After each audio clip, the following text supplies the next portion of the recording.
دماغ کو بڑی فرحت ہوئی تھی. جو کچھ میں کرنا چاہتا تھا وہ کر چکا تھا. ان لوگوں کے چنگل سے نکل چکا تھا اور اس بے گناہ شخص کی جان بھی بچ گئی تھی. میں نے زیر لب اس کا نام دہرایا، چیک لارس، لارڈ چیک لارس. وہ خاموشی سے مجھے دیکھتا رہا. پھر میں نے کہا، مجھے ایک دوسرے ملک سے یہاں لایا گیا ہے جہاں میں قیدی تھا. کیا نام بتایا تم نے اپنا؟ وہ ایک دم چونک پڑا. کافی کی پیالی اس نے میز پر رکھ دی تھی. جان اسٹوڈن. اوہ تم گیروز پارٹی کے آدمی ہو؟ وہ مضطربانہ انداز میں بولا اور میں اس کا جائزہ لینے لگا. گیروز پارٹی کے بارے میں کچھ جان سکتا ہوں؟ کیا مطلب؟ کیا تم اس کے آدمی نہیں ہو؟ اگر سنوڈن گیروز پارٹی کا آدمی تھا تو یوں سمجھ لیجئے کہ میں گیروز پارٹی ہی کا آدمی ہوں. میں اب بھی تمہاری بات کا مطلب نہیں سمجھا. میں نے کہا نا کہ میرا نام اسٹوڈن بھی ہے اور روٹر بھی. برائے کرم مجھے الجھاوے میں نہ ڈالو. جس حادثے سے میری جان بچی ہے اس نے ابھی تک میرے اعصاب کشیدہ کیے ہوئے ہیں. میں بہت زیادہ مضبوط دل کا مالک نہیں ہوں. خاص طور سے اس قسم کے معاملات سے میرا کوئی واسطہ کبھی نہیں پڑا. میں سیاسی حیثیت رکھتا ہوں اور صرف دماغ لڑانا جانتا ہوں. مسٹر چیک لارس، یہ ایک دلچسپ کہانی ہے. یوں سمجھ لیجئے کہ نہ میں جان اسٹوڈن ہوں نہ روٹر. میرا کچھ اور ہی نام ہے. میں ایک قطعی غیر متعلق آدمی تھا جسے کسی غلط فہمی کی بنا پر کچھ لوگوں نے اغوا کیا اور ایک طویل سفر کے بعد ہالینڈ تک پہنچا دیا. غالباً جان اسٹوڈن کو جیل سے فرار کرایا گیا تھا اور اس کے ذریعے یہ کام لیا جانا تھا، لیکن انہیں غلط فہمی ہو گئی. مجھے جان اسٹوڈن کی حیثیت سے ہی یہاں تک لایا گیا اور وہ لوگ مسلسل مجھے جان اسٹوڈن سمجھتے رہے. روٹر میرا نام اس لیے ہے کہ اس نام سے میں نے ہالینڈ تک کا سفر کیا ہے. لیکن جیسا کہ میں آپ کو بتا چکا ہوں کہ نہ میں روٹر ہوں اور نہ جان اسٹوڈن. میں بھی کچھ ایسے ہی حالات کا شکار تھا کہ اس جگہ سے نکل کر کسی اور جگہ پہنچنا چاہتا تھا اور اس حیثیت سے میں نے فائدہ اٹھایا. پھر یہاں کچھ لوگوں نے مجھے جان اسٹوڈن کی حیثیت سے ریسیو کر کے میرا کام مجھے بتایا، جسے نہ کرنے کے لیے میں نے خاصی جد و جہد کی. لیکن ان حالات میں میرے لیے زندہ رہنا تقریباً ناممکن ہو گیا تھا اور مجھے مجبور کر دیا گیا تھا کہ میں یہ کام کروں. میں نے فیصلہ کر لیا تھا کہ کسی بھی بے گناہ شخص کی زندگی نہیں لوں گا، خواہ اس کے لیے مجھے اپنی زندگی کی بازی ہی کیوں نہ لگانا پڑ جائے. اور میں نے زندگی کی بازی لگا دی اور مجھے خوشی ہے کہ میں اس میں کامیاب رہا. بہت عجیب حالات ہیں. وہ کون لوگ ہیں آخر؟ میرے دشمن اس حد تک جا سکتے ہیں؟ کمال ہے. میں نے نہیں سوچا تھا. اپنا اصل نام بتاؤ دوست. آپ مجھے جان اسٹوڈن ہی کہہ لیں تو کیا حرج ہے؟ گویا اپنا اصل نام چھپانا چاہتے ہو. ہاں، میں نے صاف گوئی سے کہا. اگر اس کی کوئی خاص وجہ ہے تو میں اصرار نہیں کروں گا. تم نے بتایا کہ ایک حادثے کے تحت تمہیں جان اسٹوڈن سمجھ لیا گیا تھا اور تم نے اپنی اصل شخصیت کا اظہار اس لیے نہیں کیا کہ تم یہاں آنا چاہتے تھے. ہاں، لیکن ہالینڈ ہی میں نہیں، بس میں اس ملک سے نکلنا چاہتا تھا. میں نے جواب دیا. جو سوالات میں تم سے کر رہا ہوں وہ صرف اس لیے کہ میں تمہارے سلسلے میں اپنی ذمہ داریاں سمجھ لوں. اس کے علاوہ ان سوالات کا کوئی مقصد نہیں ہے. ذمہ داریاں؟ میں نے سوالیہ نگاہوں سے اسے دیکھا. میری زندگی بچانے کے لیے اپنی جان کی بازی لگا دینے والا میری نگاہ میں معمولی حیثیت نہیں رکھتا. میں تمہارے لیے وہ سب کچھ کرنے کو تیار ہوں جو تمہارے لیے ضروری ہو. میں ناس پاس نہیں ہوں. شکریہ مسٹر لارس. در حقیقت ہالینڈ میرے لیے اجنبی ہے اور میں کسی کی مدد کے بغیر یہاں محفوظ نہیں رہ سکتا. اگر آپ میری مدد کرنا چاہتے ہیں تو مجھے اس وقت تک سہارا دے دیں جب تک کہ میں اس ملک سے روشناس نہ ہو جاؤں. تو چیک لارس کی دوستی قبول کر لو، اس نے ہاتھ بڑھاتے ہوئے کہا اور میں نے اس کا ہاتھ اپنے ہاتھ میں لے لیا. شکر گزار ہوں. آؤ میں تمہیں تمہاری آرام گاہ دکھا دوں. ہم کچھ وقت یہاں رکیں گے اور اس کے بعد یہاں سے نکل جائیں گے. یہ قیام گاہ میرے لیے خطرناک ہے. آؤ. وہ اٹھ کھڑا ہوا اور میں اس کے ساتھ باہر نکل آیا. ایک رائے داری طے کر کے ہم ایک دروازے سے اندر داخل ہو گئے. یہ ایک بیڈ روم تھا جو نہایت خوش سلیقی سے آراستہ تھا. یہاں آرام کرو، تم لارڈ لاس کے دوست ہو، تمہیں کوئی تکلیف نہیں ہوگی. شکریہ لارڈ، میں نے کہا اور لارڈ مسکراتا ہوا باہر نکل گیا. اس کے جانے کے بعد میں نے خوابگاہ پر نگاہ ڈالی. یہ عمارت ہی جنت نظیر تھی اور پھر جس طرح ویرانے میں اسے تعمیر کرایا گیا تھا اس سے ہی لارس کے ذوق کا اندازہ ہوتا تھا. اس نیم تاریخ خوابگاہ میں سکون ہی سکون تھا. عرش ایسی کہ بس دیکھتے رہو. ایک گوشے میں روشن حروف میں باتھ روم لکھا نظر آ رہا تھا. میں اندر داخل ہو گیا اور لباس اتار کر گرم پانی کے شاور کے نیچے کھڑا ہو گیا. غسل خانہ مہک رہا تھا. پانی میں کوئی نفیس ہلکی سی خوشبو شامل کی گئی تھی. اس حسین ماحول پر غور کرتے ہوئے مجھے اپنی یہاں موجودگی کا خیال آ گیا. وہ خطرناک لمحات یاد آئے جب میں نے ہیلی کاپٹر سے چھلانگ لگائی تھی. یہ بھی میری خوش بختی تھی کہ نئے لوگوں کی وجہ سے مجھے اس کا موقع ملا تھا. پستہ کامت شخص اگر زخمی نہ ہوتا تو وہی میرے ساتھ آتا اور جو پروگرام اس نے ترتیب دیا تھا اسی کے مطابق کام ہوتا۔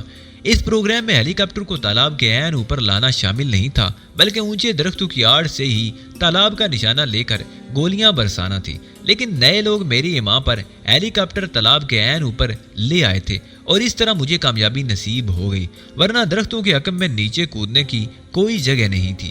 بہرحال میں ان لوگوں کے چنگل سے نکل آیا تھا اور لاڈ لاس کی دوستی میرے لیے بہت سود مند تھی۔ ایمسٹرڈم کے شہر میں بآسانی خود کو ضم کیا جا سکتا تھا۔ اپنے چہرے کا میک اپ اتارنے کے بعد میں یہاں سب کے لیے اجنبی ہو جاؤں گا، سوائے ان لوگوں کے جنہوں نے مجھے ہالینڈ بھیجا تھا۔ یہ بھی شکر تھا کہ وہ لوگ اسٹوڈنٹ کی اصل شکل سے واقف نہیں تھے۔ ساری باتیں عجیب تھیں۔ اسٹوڈنٹ جیل سے فرار ہو کر ٹرک میں بیٹھا اور پھر کسی سنسان جگہ اتر گیا۔ وہ ان لوگوں کے چنگل سے بچنا ہی چاہتا تھا، ورنہ اسی دوران یہاں پہنچ جاتا۔ جب انہوں نے مجھے اسٹوڈنٹ سمجھ لیا تھا، سب کچھ ایک ایسے منصوبے کے تحت عمل میں آیا تھا جو کسی کے ذہن میں نہیں تھا۔ ہاں، یہ کسی انسانی ذہن میں نہیں تھا، بلکہ آسمانوں میں اس کی ترتیب ہو گئی تھی اور اس آسمانی منصوبے کو کون رد کر سکتا تھا؟ شاور سے ڈھیروں پانی میرے بدن پر بہہ چکا تھا۔ میں نے شاور بند کر دیا اور پھر ایک دوسرے گوشے میں پہنچ کر بدن خشک کیا۔ بال خشک کرنے کا انتظام بھی تھا۔ روٹر کا میک اپ اتارنے کے لیے کچھ چیزوں کی ضرورت تھی جن کا بعد میں انتظام کیا جا سکتا تھا، اور پھر اس کی جلدی بھی نہیں تھی۔ بال وغیرہ درست کر کے میں نے غسل خانے کی روشنیاں بند کی اور پھر دروازہ کھول دیا، لیکن دوسری طرف گھپ اندھیرا تھا۔ خوابگاہ کی وہ مدھم روشنیاں بجھ گئی تھیں جن سے کمرے کو روشن کیا گیا تھا۔ میں چونکہ تیز روشنی سے آیا تھا اس لیے بالکل ہی اندھا ہو گیا تھا، اور اسی وقت کسی نے عقب سے مجھے دبوچ لیا۔ مجھے ایک لمحے کے لیے خطرے کا احساس ہوا اور میرے اعصاب غیر شعوری طور پر تن گئے۔ میں نے اپنے بدن کو مخصوص انداز میں زور سے جھٹکا دیا اور جو ہی حملہ آور کا توازن بگڑا، میں نے اسے اٹھا کر پوری قوت سے اچھال دیا۔ ایک تیز نسوانی چیخ میرے کان پھاڑتی گزر گئی تھی۔